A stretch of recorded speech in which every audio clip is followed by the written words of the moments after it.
नासिन हाणे ज़िक्र कंदासीं ठिकराठो में भी बरसाती पानी निकाल न थियण सबब ॿोॾ मुतासिर अज़ाब में वरतल आहिनि। उन्हनि सिंध न्यूज़ जे रिपोर्टर मजीद महर सां बि वीचार वंडिया आहिनि।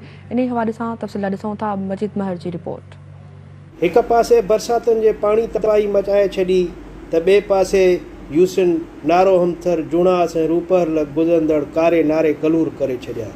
हज़ारे एकड़नि ते बीठल फसल तोड़े मिसकीन माण्हुनि जा अझा ड्राहे पट करे छॾिया। कारे नारे जे पाणी सबबु थियल तबाही जा मुतासिर पंहिंजे मासूम बचड़नि सुमैत रोडनि ते खुले आसमान हेठि ज़िंदगी गुज़ारण ते मजबूर आहिनि। मारू माण्हुनि जा माल पिणु मरण लॻा आहिनि। ज़िलई तालके तोड़े मक़ामी इंतिज़ामिया गाइब आहे।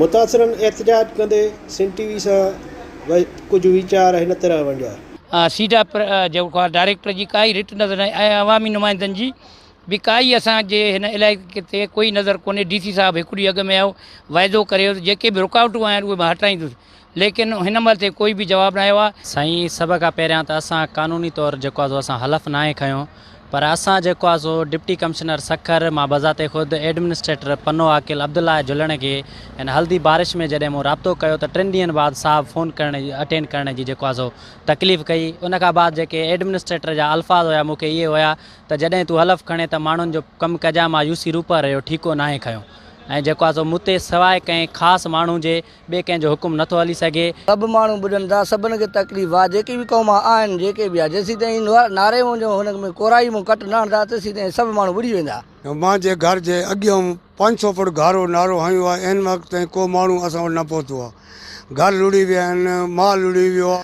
अब्दुल्ला जुलण जो को माण्हू असां वटि न आयो आहे।